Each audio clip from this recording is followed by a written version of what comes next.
Hi and welcome back to my channel. Today we have a Seiko, and this watch has come courtesy of my friend Chris. I'd like to say a big thanks for allowing me to review a few of his watches. Now this one, everyone knows these. This is the Turtle. The Turtle has been running for absolutely years.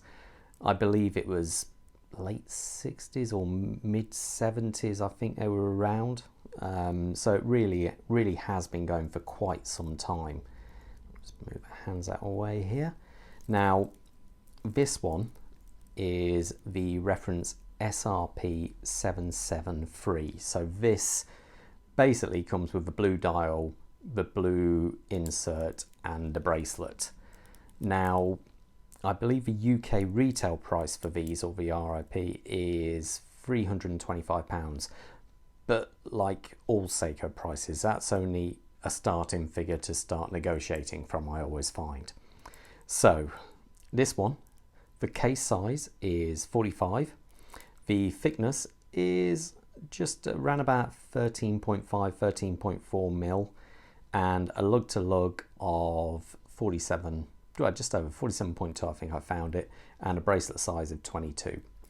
Now, even though it has quite a large size, I do find it is actually very comfortable on the wrist because of the lug to lug size, and it does have this nice curvature to it, and it has this nice profiling on the sides here. And so even though it sounds like a large watch at 45, it doesn't wear like a large watch at all. The original ones were, I think, at about a 150 meter depth rating to them, water resistancy rating I should say. Now this newer model now comes with 200 meters. When I say newer model, I believe this model actually came out late 2015, early 2016, and it's still a running model. So a current model with Seiko. That's how much it is a loved watch. It's one of these watches where if you leave it standard, it's still a lovely watch, but so many people like to modify them. It's one of these watches where you can change the bezel insert, you can start changing the crystal, display case, different bracelets, whatever. There's so many things you can actually do to this watch, so it is a firm modder's favourite. As we start looking at that dial first though, and I must admit, I do really like the blue. I think the blue looks really nice on this model, and it's just something different as well. The hands are your stereotype hands from Seiko, nice bit of finishing. I do like the fact that, just see there, the back of the second hand has this black piece to it where it's been painted matte black, so it blends in a bit more with dye. You can see it as it goes over the minute hand. And I kind of quite like that rather than just all the same all the way through. Now, the hour markers, they are applied, but there's not much really special to them apart from possibly the 12 o'clocks. You do also have that printing on the dial as well, where it actually looks to be raised. The Loom on this watch, as you can imagine, is great. You know, one thing you can never fault Seiko of is their Loom. Their Loom is superb. I'll always give them that. As you can see, it is very bright and does last. Now, also on the dial, we've got obviously the day-date Complication. Now, one thing I do like on this one, it lines up. I used to have a paddy version of this watch, and it drove me mad because the day-date didn't line up. Well, when I said it was a bit too high on one and a bit low, and it just drove me mad, and these kind of things really did do my head in. So I did actually sell mine. But this one actually is pretty good. As you can see, the chapter ring on this also bevels up at an angle and is actually in line. So yeah, that is quite impressive for Seiko to get that right. But as we come out, we see a flat Hardlux crystal. I say most people will swap that out straight away for a sapphire. It is quite an easy job.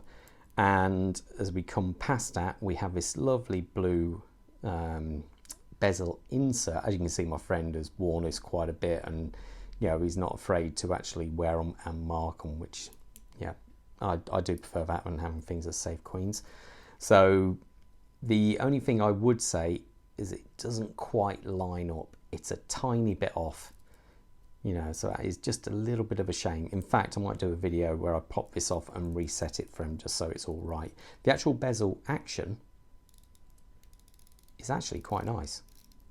You have loads of purchase on this side here. You've got a lot of grip to actually grasp onto. It is 120 click, and it is actually a very nice bezel action.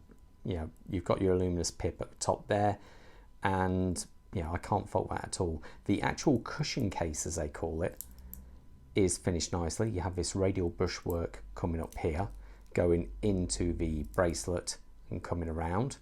The crown, unsigned, is a screw down crown. This is, after all, a 200 meter ISO diver.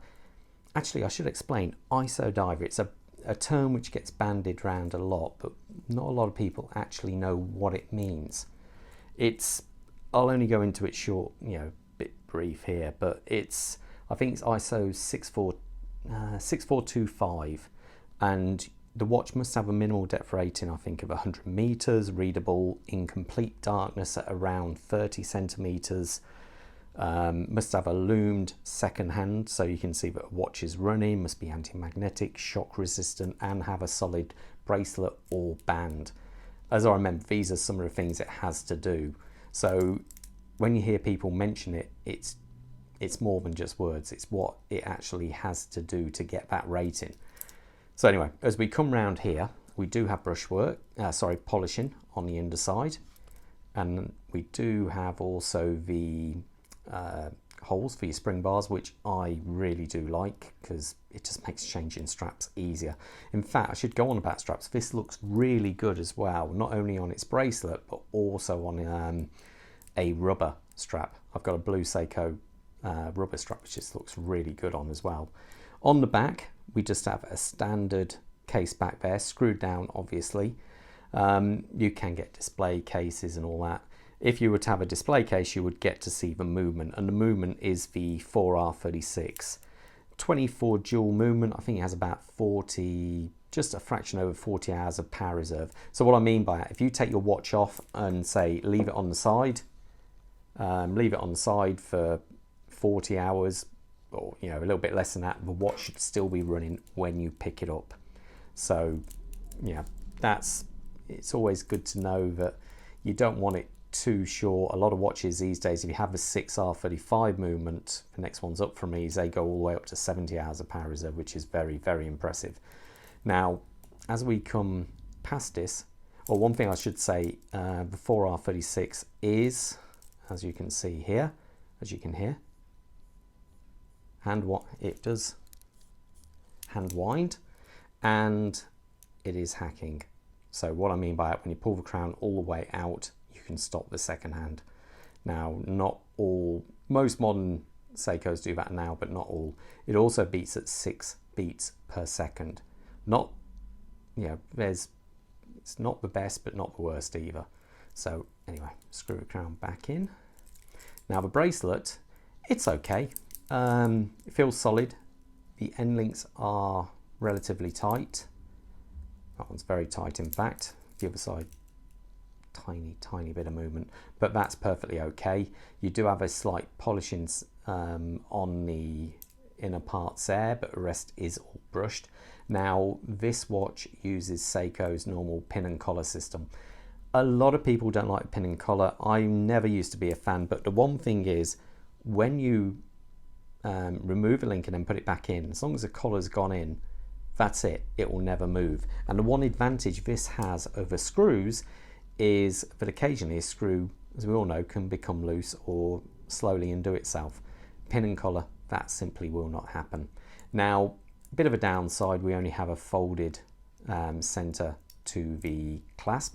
The clasp itself is folded as well, but very solid, very solid. We do have 4 levels of micro adjust there and a push lever to open. There you go, like that. So that's all pretty good. You do have the dive link extension. Now to open these, you normally put your finger under here and pull, and then that allows that to come out. So there you go. I've had some watches where I've tried that and it's been so stiff, and that just locks back into position like that. Now, let me put this on my wrist so you got an idea how it looks. Now, sorry, a quick wrist check. I'm wearing a Rolex SD4K Sea Dweller. Should have said. Now, my wrist size is just a fraction over 7 inches, and that's how it looks. Now, that 45mm case diameter really does disappear because the lugs are small. So because sorry, not the lug, the lug to look width is actually quite small. If that was, say, a 52 or a 50mm lug width, imagine it would come out to there on each side before it starts tapering down. And that cushion case is actually very comfortable. As you can see, there is a nice bit of how would you call it, sort of like clearance as it comes around onto the wrist. And so overall it is actually a nice comfortable watch, and it's a great watch you can buy and just enjoy, or one of those watches where you can say, I want to change the bezel insert or the crystal or whatever, because it is a really good starting block, and there's so many modifications you can do to this watch if you so desire. So anyway, hope you enjoyed the review. Quick one of the clasp, and I will see you at the next video. So hope you stay safe out there, and all the best. Bye.